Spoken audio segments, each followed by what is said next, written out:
Ẹ káàbọ̀ sí orí ètò Unscripted with Jeff Owólẹ́wà.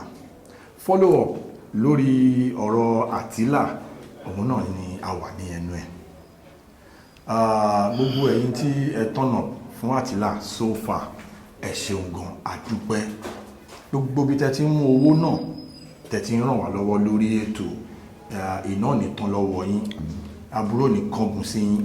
God will continue to replenish your pocket. Amen. Àtílà, ẹ bá wọn aládé sọ̀rọ̀, ẹ kí wọn. Ìyẹn ara lé ẹ ṣe gan-an, ìyẹn aláàánú Àtílà, Emmanuel Samson aka Àtílà, mo dúpẹ́ lọ́wọ́ yín o. Ìyàlẹ́nu ló jẹ́ fún mi pé mo tún sì lè padà wá sínú ìdùnnú. Fact, ní mòṣì. Àmín. Ìrìn àjò yín ò ní dàrú. Àmín. Ọlọ́run á wọlá oṣù lámúlánà ìta wà nú èyí àti lẹ́ǹtì táwọn kìrìsìtẹ́nì tó ń gbàwẹ̀ báyìí. Ọlọ́run á bá mi wá ṣàánú fún yín. Àmín. Gbogbo ẹ̀ṣẹ̀ kẹ́ṣẹ̀ tẹ́ ẹ bá àṣẹ Ọlọ́run á dáríjì yín. Àmín. Ilé yín ò ní dàrú. Àmín. Ìjọ abíjó fún yín, ayọ̀ àbáyọ̀ fún yín o. Àmín. Ní agbára Ọlọ́run Elédùmarè, owó ńlá, nǹkan tuntun, mọ́tò tuntun, ilé tuntun, ayé tuntun, nǹkan tuntun, Ọlọ́ba mi jíǹkì ẹ̀ fún yín. Àmín. Lágbára Ọlọ́run ní mòṣì. Àmín. Èmi kò wá ní jáyín kulẹ̀. Àmín. Mi ò ní disappoint yín. Àmín. Jésù Olúwa wa. Àmín. Àmín lórúkọ Jésù. Jésù. Bàtà kọ́kọ́ gbé Àtílà wá ní first time lórí ètò. Wọ́n sọ oríṣiríṣi nǹkan tí wọ́n need, àwọn ìrànlọ́wọ́ tí wọ́n need. Wọ́n sọ first thing accommodation. Inú ṣọ́ọ̀pù ló ń sùn. So ìkan lára àwọn olólùfẹ́ wa lórí ètò, wọ́n ti dìde ìrànlọ́wọ́ lórí ọ̀rọ̀ ilé fún Àtílà. Ilé náà ni ẹ̀ ń wò yìí. Wọ́n ti fún Àtílà ní 2-bedroom flat. Ibẹ̀ náà ni ẹ̀ ń wò lórí screen yìí. Wọ́n ti fún wọn ní 2-bedroom flat pé kí wọ́n lò ó lọ́fẹ̀ẹ́ fún odidi ọdún 2. So ẹ jọ̀ọ́, ẹ bá wa dúpẹ́ lọ́wọ́ olóore wa tí wọ́n ṣe Àtílà láàánú. Ẹ ṣeun gan o madam, God will bless you. Ọlọ́run mọ̀ yín, Ọlọ́run á tún bá wa máa bùkún yín. Àmín Jésù. Àtílà, ẹ dúpẹ́ lọ́wọ́ madam tí wọ́n fi ilé yìí tí wọ́n fi. Ẹ ṣeun o lórí ọ̀rọ̀ mi. Ẹ ṣeun o bàbá lórí ọ̀rọ̀ mi mọ́mì. Ẹ ṣeun o lọ́rọ̀ bí ọdún o. Ó ṣòro láti gbàgbọ́ wípé mo rí àlùwà. Ẹ ṣeun o lórí ọ̀rọ̀ mi. Ẹ ṣé Ọlọ́run mọ̀ yín o. Ọlọ́run nìkan ló mọ̀ yín. Èèyàn ò mọ̀ yín ṣùgbọ́n Ọlọ́run mọ̀ yín. Nínú téèyàn ò mọ̀ yín, tèmi kò mọ̀ yín, ẹ bá mi sọ̀rọ̀, ẹ kàn ní kán wá fún mi nílé. Ọlọ́run á fún yín ní dùnnú. Àmín. Ọlọ́run á fún yín ní ayọ̀. Àmín. Ibikíbi tẹ́ bá wà, afẹ́fẹ́ ire tó ń fẹ́ á fẹ́re kàn yín. Àmín. Nínú ìdùnnú àti ayọ̀ lẹ máa gbélé ayé yín o. Àmín. Ẹ̀mí gígùn, àlàáfíà pẹ̀lú ayé tó péye, àìsàn kan ò ní ṣe yín. Àmín. Jésù Olúwa wa. Àmín. Ẹ ṣé. Àmín lórúkọ Jésù. Ẹ ṣé. Ẹ ṣé. Ẹ̀yin èèyàn wa nílé, ẹ ṣeun gan, a dúpẹ́ lẹ́ẹ̀kan sí. Àmọ́ ó kù nìbọn ń ró. Ilé yẹn náà ni a wà yìí. Ilé yẹn náà lè rí lórí screen yín yìí. A need láti ṣe ọ̀pọ̀lọpọ̀ nǹkan nínú ilé yìí. A ní láti fix bedroom, a ní láti fix kitchen, gbogbo àwọn kitchen sink, gbogbo àwọn kìíní yẹn, iná, everything, carpet, chair, fan, gbogbo àwọn nǹkan yìí ni a need. Ẹ jọ̀ọ́ nítorí Ọlọ́run, I need the help yín. Ẹ jọ̀ọ́, ẹ ṣàánú Àtílà. Àtílà, ẹ bá àwọn ará ilé sọ̀rọ̀, àwọn kan tó tún kù. Aláàánú tó ń ṣàánú mi, mo dúpẹ́ o. Gbogbo ẹ̀yin tẹ́ wò mí ṣe láàánú, Ọlọ́run á ṣàánú yín o. Àmín. A ní ó ṣòro fún mi láti gbàgbọ́ pé màá tún jẹ́ èèyàn. Èmi tí mi ò jẹ́ kọ́kọ́, tí mo sùn síbi ṣọ́ọ̀bù. Wọ́n lọ́rùn Elédùmarè. Ẹ wò, mo dúpẹ́ lọ́wọ́ yín o. Ní agbára Ọlọ́run Elédùmarè, ẹ ní mòṣì, ẹ ní mọ̀yà, ẹ jọ̀ọ́, mo ṣì ń dìrànlọ́wọ́. Bíbá yìí ó máa nídìí àtúnṣe. Lẹ́yìn àtúnṣe ó máa nídìí nǹkan tó máa wà nú ẹ̀. Ẹ jọ̀ọ́, lágbára Ọlọ́run bí tẹ́ tí rí owó tẹ́ fi ṣàánú mi báyìí, àgbà náà ní wọ̀bẹ̀. Àmín. Nínú ọlá, nínú òkìkí, nínú iyì, nínú orí ọ̀fẹ́ Ọlọ́run lè máa gbáyé. àṣetì ò kì í bá ọjọ́ àṣetì ò kì í bá Èdùmàrè gbogbo lọ́jọ́ ọwọ́ yọjú rí lọ lágbára náà ẹ máa yọ ẹjọ́ ẹ ṣàánú fún mi àánú ni mo béèrè àánú ní gúúsù ní àríwá ní ìwọ̀ oòrùn ní ìlà oòrùn á jẹ́ tiyín wọ́n á pa láṣẹ ọlọ́run ààyè tó ti jẹ́ kẹ́ wà láàyè tẹ́ fi lè ṣàánú mi ọlọ́run ní jẹ́ kí n bara mi jẹ́ mi ò ní ṣe àṣìṣe mi ò ní padà sẹ́yìn ògo àti iyì tẹ́ fi wọ̀ mí báyìí aṣọ ẹkún aṣọ òṣè ò ní wọ̀ mí mọ́ ẹ jọ̀ọ́ ẹ ṣàánú fún mi àánú ni mo béèrè o ẹ jọ̀ọ́ ẹ ṣàánú fún mi ẹ jọ̀ọ́. ẹ̀yin tí wà nílé ọ̀rọ̀ láti gbọ́ láti ẹnu Àtìlá ẹ jọ̀ọ́ nítorí Ọlọ́run ẹ̀bẹ̀ lábẹ́ ọwọ́ ló máa ń tún nǹkan ṣe then owó ló tún máa ń tún nǹkan ṣe inú ilé tí wọ́n fi help Àtìlá yìí 2-bedroom flat fún odidi 2 years tí Àtìlá ò ní san 1 kọ́bọ̀ òun ló fi ṣàánú wọn ẹ jọ̀ọ́ wọ́n nídìí owó láti fi ṣe oríṣiríṣi nǹkan wọ́n máa ra fan wọ́n máa ra gas wọ́n máa ra bẹ́ẹ̀dì wọ́n máa ra oríṣiríṣi àwọn kan gbogbo àwọn kitchen sink plumbing kìíní gbogbo ẹ̀ pátápátá òun ni wọ́n nídìí owó ní gbogbo ẹ̀ ẹ jọ̀ọ́ nítorí Ọlọ́run ẹ ṣàánú fún Àtìlá ẹ bẹ̀ lábẹ́ yín ní báyìí a ní parí ọ̀rọ̀ yìí tí a bá kí ìfẹ́ Mr. Fresh ìfẹ́ Gbádégẹṣin God bless you God bless you God bless you àmọ́ olóore.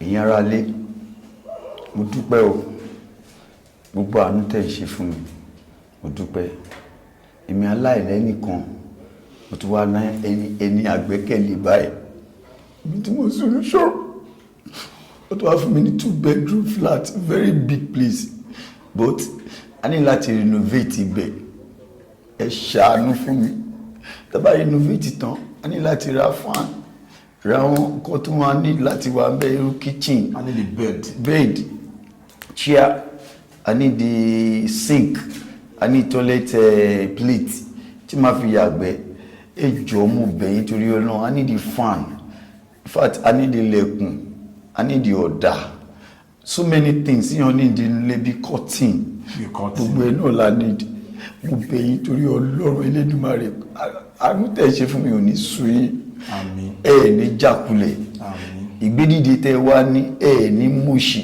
àmín ẹ wo ṣebí téèyàn bá rí ilé tó ń gbé sustainability náà wà ń bẹ̀ máa jẹun máa sanwó náà wọ́n yìí sọ fún wọn ní prepaid náà ń lò ń bíbá ẹ̀ èèyàn dẹ̀ láti máa sanwó lóṣooṣù ẹ jọ̀ọ́ ẹ ṣàánú fún mi àtọkùnrin àtọmọdé àtàgbà tó ń ṣàánú mi ẹ ní múṣì ní orúkọ Jésù mo bẹ̀ yín torí pé àánú ni mo béèrè máa nídìí ṣọ́ọ̀bù mo mọ̀ọ́rún gèè tí bá di clipper mo ti bá gẹrun mo máa fọ̀ mo ṣiṣẹ́ ní Macintosh mo ṣiṣẹ́ ní Lady Top lálẹ́ mo ṣiṣẹ́ ní Macintosh ní Ìdí-Òro wọ́n transfer mi lọ sí Ìbàdàn mo ń gẹrun Chinese mo ń gẹrun Lebanese mo ń gẹrun Indian talk of any irun mo mọ̀ gẹ̀ at my style I'm there please àánú ni mo béèrè ẹ ní mo ṣe ẹ ní mo yá àjálù burúkú oníṣẹ̀lẹ̀ sí ìdí tí mo ṣe bẹ̀bẹ̀ ni pé tí bá gbalẹ̀ tán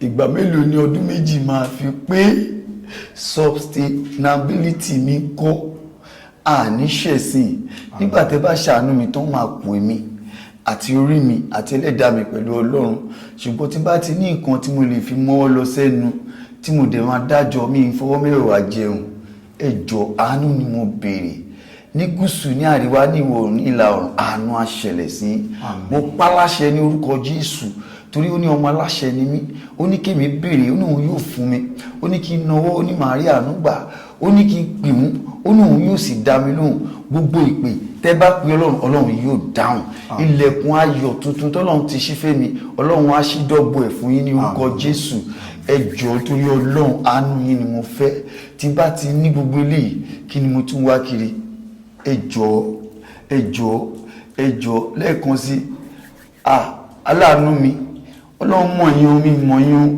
bọ̀ gbogbo bí tẹ́ bá wà afẹ́fẹ́ eré tó ń fẹ́ báyìí kó máa fẹ́re fún yín ẹ jọ̀ọ́ ẹ ṣé. ẹ̀yin tí wà nílé ọ̀rọ̀ ni ẹ ti gbọ́ látẹnu Àtílà. wọ́n ní mi ìmọ̀yàn ẹ imagine èmi èèyàn Alhaji Paso ọmọ ìyàwó ànábì àjọṣe GSM lọ́mọ ni èmi ni mo fa àìgbọ́ràn ni Alhaji kọrin kan gbà kan mi ìmọ̀ pé orin yẹn èmi ló ń bá wí wọ́n ní wọ́n ló bèèrè ọ̀nà tẹ́lẹ̀ la ò ṣe já ẹ sí Alhaji ọmọ ìyàwó ànábì ọ̀gá ńlá ẹ jọ̀ọ́ ẹ ṣàánú fún mi Alhaji tí n bá dákẹ́ tara mi á bá mi dákẹ́ mò ń bẹ̀ yín ni ẹ jọ̀ọ́ nítorí Ọlọ́run ẹ ṣàánú mi ìgbà tí wọ́n mi ní stroke Alhaji mo mọ nǹkan tẹ́ ṣe fún mi ìgbà tá à ń ṣe GSM lọ́mọ mo rántí ìgbà tá à ń ṣe bàbá àbù èmi ni mo fà sẹ́yìn amóye ìgbàlẹ̀ máa fà mí múra tí máa bá yín ìgbà tá a ṣe fíìmù Blackberry tí mo forúkọ kí lórúkọ báyìí shine tó ní kí n wá sọmọlé kí n wá confam tẹ́ fi bá Rẹ̀mí Àlùkò tẹ́ fi fún advice mo rántí pé jọ yẹn náà ó ní envelope tẹ́ fún mi Alhaji kì í ṣe pé mò ń ṣàgbé ìyá yìí pọ̀ ní jìyà ọmọ yìí ò ní jìyà Alhaji ẹjọ́ ẹ ṣàánú fún mi. Alhaji ẹjọ́ mi mọ́ bí mo ṣe lè wá sọmọlé ní Alhaji ẹ̀wọ̀n mo ṣe rí ọmọdé tí máa ń wá tí máa gara ní o lè débẹ̀ ìtìjú ní Alhaji ẹjọ́ ẹ ṣàánú mi ìyá ìpọ́ mo bẹ̀ yín mo fi Ọlọ́run bẹ̀ yín ẹwọ́ ọ̀la oṣù lágbọ́nà ọlọ́gẹ́ mi ṣàánú mi ìbádẹ́ ṣàánú mi mo mọ̀ ìpín máa ń múre Alhaji ẹ̀wọ̀ tíráìlì ó ti pẹ́ ìgbà mi máa wá sí ṣó aṣọ ni mo fi bú ọ̀rá ẹjọ́ Alhaji ẹni mo ṣe Àtílà náà ni o Àtílà náà ni mi ti kú o àwọn kan ni mo ti kú mo wà láàyè ẹjọ́ àánú ni mo béèrè ẹjọ́ ẹ ṣàánú fún mi bàbá ẹjọ́ Alhaji ẹwọ ìdọ́bálẹ̀ mi lélẹ̀ o ẹni mo ṣe o ẹfà mi kó nínú ìyá bàbá ẹgbẹ́ mi sókè ẹwọ ìyá tó ti ṣàánú lẹ́yìn mi ẹwà òwò lẹ́yìn kẹ́ ṣàánú mi Alhaji ẹjọ́ ẹni regret pé ṣàánú mi ẹjọ́ mo fi àánú lọ́dọ̀ yìí mo mọ̀ pé fẹ́ràn mi Ọlọ́run á fi àánú mi sí yín lójú Alhaji ẹjọ́ tó lọ́wọ́ ẹ bá ń bá Alhaji o ẹ̀yin fáṣí Alhaji ẹ bá ń sọ fún wọn pé ó ṣàánú fún mi àánú ni mo béèrè ẹ̀yin fáṣí Alhaji tẹ́ ẹ mọ̀ mí Àtílà náà ni o Àtílà GSM lọ́mọ Alhaji mo rántí gbà yín ìbátan fẹ́ ṣe part 2 ẹni kan lọ bá Àtílà ipi k'Àtílà ṣe part 2 èyí náà wà ní àwọn tó yẹ kí ògbó mi kó jáde Alhaji ẹjọ́ mo bẹ̀ yín ní ẹjọ́ torí Ọlọ́run sáárà yín o òṣùbà yín o ẹjọ́ Alhaji ẹ ṣàánú mi àánú ni mo fẹ́ wọ́n ní mi ìmọ̀yàn mo mọ̀yàn King Saheed Òṣùpá Olúfimọ́ 1 KSO Alhaji ẹjọ́ torí Ọlọ́run ẹ ṣàánú fún mi mo rí gbogbo akitiyan yín tẹ́yìn ṣe fáwọn èèyàn ojú ló tì mí Àtílà náà ni Àtílà ò tí kú bàbá ẹ ṣàánú fún mi Alhaji àánú ni mo béèrè látọwọ́ yín ẹjọ́ ẹ ṣàánú fún mi iṣẹ́ ọ̀hún mímọ́ mo bẹ̀ yín torí Ọlọ́run ọ̀rọ̀ ló wù mí. I remember when I was nobody, when the going was tough and rough. I remember when I was nobody, I never thought I would be somebody. Mo fi sunkún nǹkan nígbà tá fi gbà tí mo rẹ́ni kò lẹ́sẹ̀ tó àìrè. Alhaji mo bẹ̀ yín torí Ọlọ́run ẹjọ́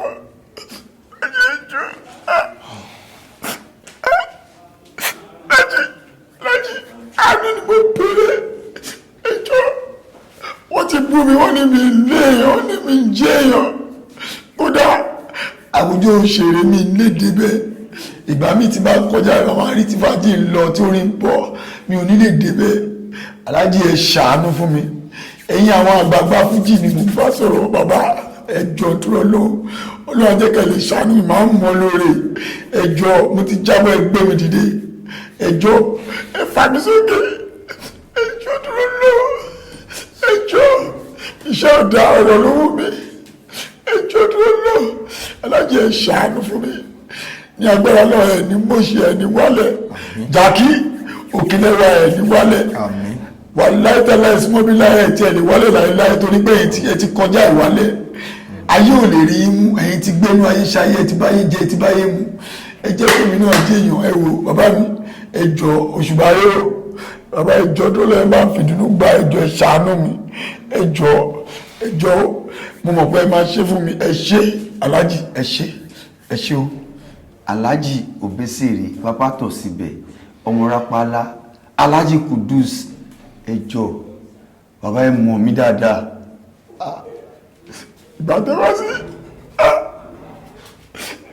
sábẹ́ kútọ́ ọmọ mo ṣe rí ìgbàtẹ́wọ́ plé lórí òkè tí swimming pool wà bẹ̀ ní opponent ní Abiola road lókè bùkún Alhaji ṣẹ́rántí àti lánàá ni Alhaji ẹ ṣàánú fún mi Alhaji Kudus ẹjọ́ tó lọ ṣàbáṣàwọn àbábọ́ ní kòsó lérò ní balùwẹ̀ kọ̀ọ̀kan ṣálá máa ṣàárò ọ̀ṣẹ́ ló máa yàtọ̀ bàbá tí mo ti ẹ̀rọ ṣe wẹ̀ mọ́ báyìí lórí kí máa lo kọ̀ọ̀kan iyọ̀ ọ̀gan ni mo fi ń fọ yín Alhaji ẹ ṣàánú fún mi ẹjọ́ gbogbo ọkọ̀ta tọ́ẹ̀lì ẹjọ́ ẹyẹ gbogbo omi iṣẹ́ ojú tì mí ọ̀rọ̀ yín mìíràn pé ta ni mo mọ̀ Alhaji ẹjọ́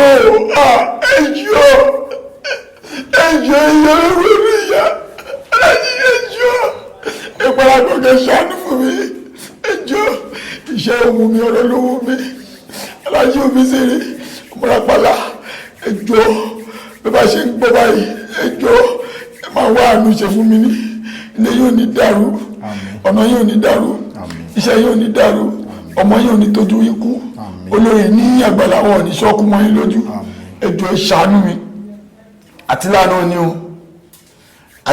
ni o fún ẹ̀bíà ọmọ lápára ẹjọ́ ẹ ṣàánú fún mi Alhaji Kudus àánú ni mo béèrè o ẹjọ́ ìdọ̀bálẹ̀ mi rí o ẹjọ́ ẹ ṣàánú mi ẹjọ́.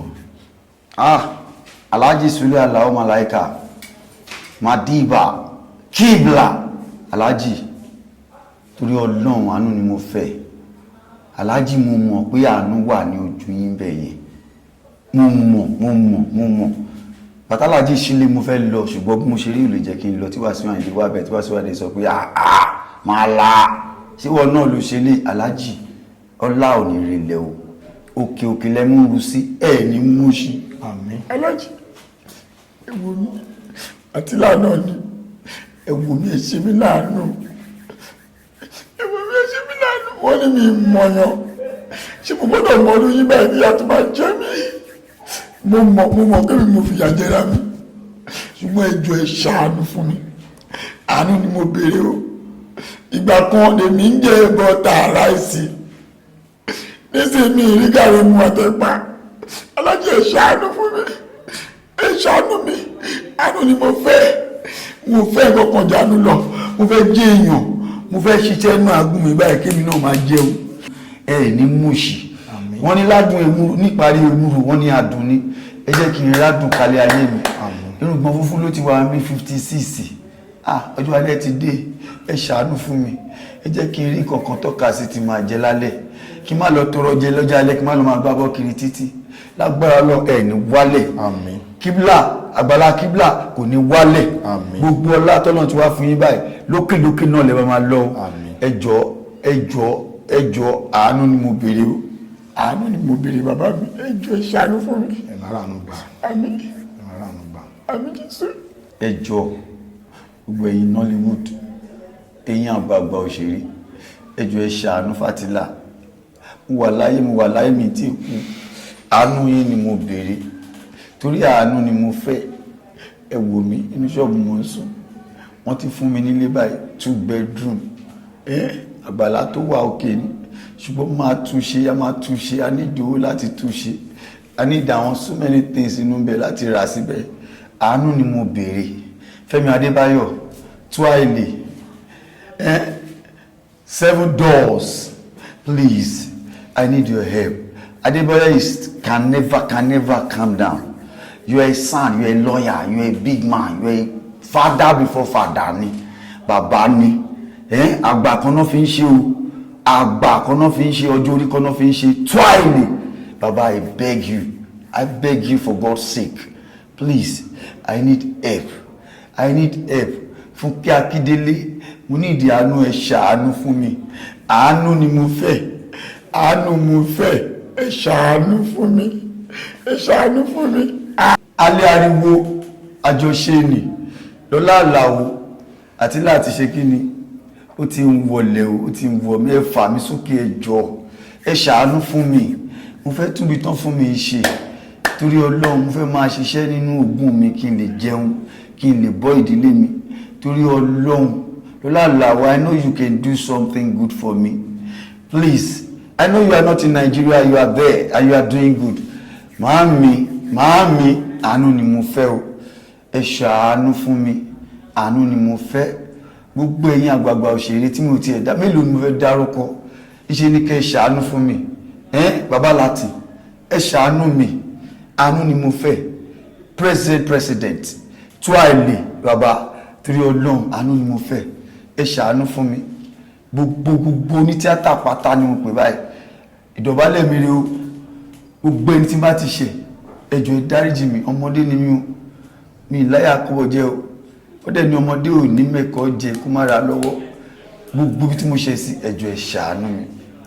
Let's not forget, ẹ̀yin fans mi gbogbo yín lápapọ̀, ẹ wò mí kẹ́ ṣe mí láàánú, òótọ́ ọ̀rọ̀ ni mò ń sọ, mi ìparọ́, ìyà ọ̀dá bí tẹ́ ti máa rí àbùdí tó lókun àbùdí tó lọ́sà, ẹni kò kí rí gèlègèlè rí omi o, ẹ jọ̀ọ́ àṣírí yín á bò lágbára Ọlọ́run, ẹ ní mòṣì, ẹ wá ní ṣàánú mi tán kẹ́ wá máa ṣiṣẹ́, àánú tẹ́ máa ṣe tó máa dà yín láàmú, ẹ ní rí ṣe. Mo bẹ̀ yín torí Ọlọ́run, Abíọ́dún Emmanuel Samson ló ń bẹ̀ yín, gbogbo ìrìn àjò yín á já sáyọ̀, irinṣẹ́ yín ò ní dojú ìjà kọ yín, ẹ̀yin ni mo ní o, ẹ̀yin ni mo ní, mi ò ní nǹkan kan jẹ yín lọ, àánú yín ni mo fẹ́. Ẹ̀yin ará ilé, ọ̀rọ̀ ni ẹ ti gbọ́ lé àti ẹ má kì mọ́. Ọlọ́run tó bá wa ṣe débi tó ṣe dé yìí, a bá wa yanjú ẹ̀ ní agbára Ọlọ́run. Ẹ̀yin ará ilé, kí n tún sọ lẹ́ẹ̀kan sí fún àwọn tó ṣẹ̀ṣẹ̀ ń join wa, ọ̀rọ̀ lẹ ti gbọ́ látẹnu Àtílà.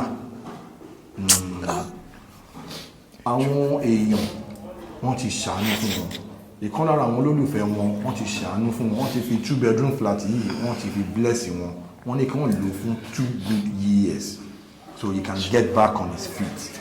But inú ilé yẹn náà la wà yìí, àti wá wo ilé yẹn ó make sense, ó tóbi, ó ní ventilation, cross ventilation, everything, atẹ́gùn fẹ́, àlàáfíà ara wà bẹ́ẹ̀ dáadáa.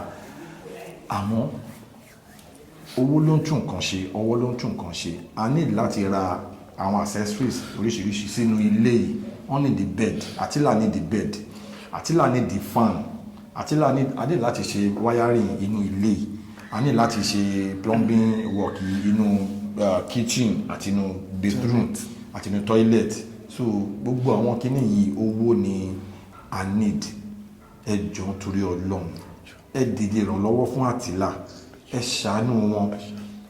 Gbogbo bí tẹ́ ti wá mú owó náà, iná nìtàn lọ́wọ́ yín, àbùdí tó lókun àbùdí tó lọ́sà, ẹ máa rí owó ni, àpò yín ò ní gbẹ. Ìyẹn apá kan.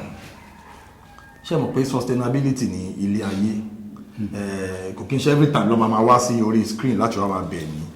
Tí a bá ti ṣe eléyìí fún wọn, ọkàn wọn balẹ̀ pé ọ̀rọ̀ accommodation yẹn ó ti kúrò ńbẹ̀, ọkàn wọn balẹ̀.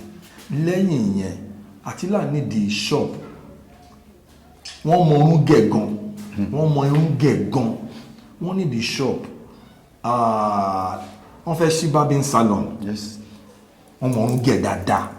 Tó bá ṣí barbing salon, clipper, mirror, chair, washing basin, gbogbo àwọn kinní yẹn la máa bá wọn gbé sínú shop yẹn. So ẹ̀bẹ̀ là ń bẹ̀ yín, ẹ jọ̀ọ́ nítorí Ọlọ́run, ẹ ṣàánú Àtílà, ẹ má jẹ́ ká dá wọn dá. Gbogbo ẹ̀yin tẹ́lẹ̀ ti turn up, tẹ́ ti ràn wọ́n lọ́wọ́, ẹbí tẹ́ ti mówó náà ní gbẹ o, ẹ ṣe gan, I really appreciate, ẹ ṣe gan. Àánú ni mo béèrè, gbogbo orílẹ̀ àpapọ̀ Abíọ́dún béèrè, èké Àtílà, àánú ni mo béèrè, ẹ jọ̀wọ́ àánú ni mo béèrè, àwíjàre kò sí o àánú ni mo béèrè síbẹ̀síbẹ̀ mo mọ̀ pé màá kọrin yẹn pé ní gbogbo ọ̀nà ẹ ṣé.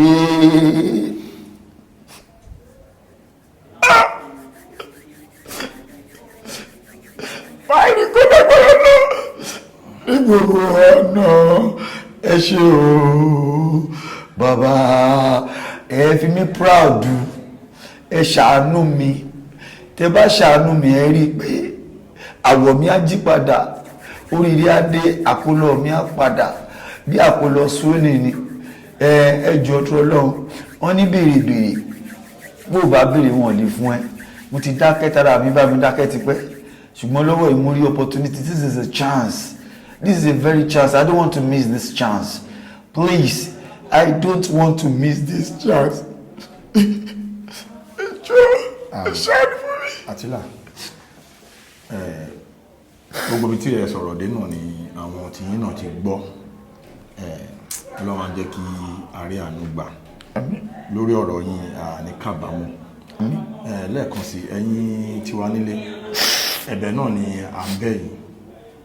Ẹ jọ̀ọ́ torí t'Ọlọ́run ẹ ṣe àánú fún Àtìlà ẹ ṣe àánú fún Àtìlà wọ́n ti fi ilé bless wọn 2 bedroom flat wọ́n ti ní kí wọ́n lò fún odidi 2 years kọ́ máa san wọ́n kọ́bọ̀ àmọ́ owó ló ń tún nǹkan ṣe wọ́n ní láti ra fan bed gas you know everything a lot of things náà ni a ní láti rà gbogbo bí everywhere ṣe rí náà láti fi hàn yín gbogbo update lórí ọ̀rọ̀ Àtìlà òun là ń mú wá sí etí ìgbọ́ yín ẹ jọ̀ọ́ torí Ọlọ́run ẹ jẹ́ ká ṣe àánú fún Àtìlà Ọlọ́run á ṣe àánú fún gbogbo wa ẹ ṣeun gan o gbogbo ẹ̀yin tẹ́tí tọ́nà I really appreciate so bí gbogbo update yẹn bá ṣe ń lọ lórí ọ̀rọ̀ Àtìlà òun ni a máa mú wá sí etí ìgbọ́ yín a máa fún yín ní update yẹn bí ó bá ṣe ń lọ ẹ ṣeun gan God will continue to bless you. Gbogbo ẹ̀yin tẹ́tí dìde ìrànlọ́wọ́ Ọlọ́run á ràn gbogbo yín náà lọ́wọ́ ẹ ṣeun gan. Gbogbo ẹ̀yin fans ẹ̀yin olólùfẹ́ wa lórí ètò Unscripted tẹ́tí dìde ìrànlọ́wọ́ fún Àtìlà adúpẹ́ o adúpẹ́ no amount is too small. Ẹ jẹ́ ká tún wá fi opportunity yìí pé account details yín fún àwọn èèyàn again fún àwọn tí wọ́n tí ìmọ̀ tó ṣẹ̀ṣẹ̀ ń wo fídíò yìí for the first time. Ẹ fi ara balẹ̀ account number account bank name àti orúkọ tó wà lórí account ẹ pè fún àwọn ará ilé. Account name is Abiodun Samson Emmanuel. Abiodun Samson Emmanuel. Access Bank. The number is 15 38 10 95 93. 15 38 10 95 93. ẹ ṣé mo dúpẹ́. ẹ ṣeun gan ẹ ṣeun gan no amount is too small ẹ jọ̀ọ́ torí Ọlọ́run ẹ jẹ́ ká dìde ìrànlọ́wọ́ fún Àtìlà ẹ ṣeun gan I really appreciate Unscripted Leto with Jeff Owolewa. I will see you on the other side. God bless you.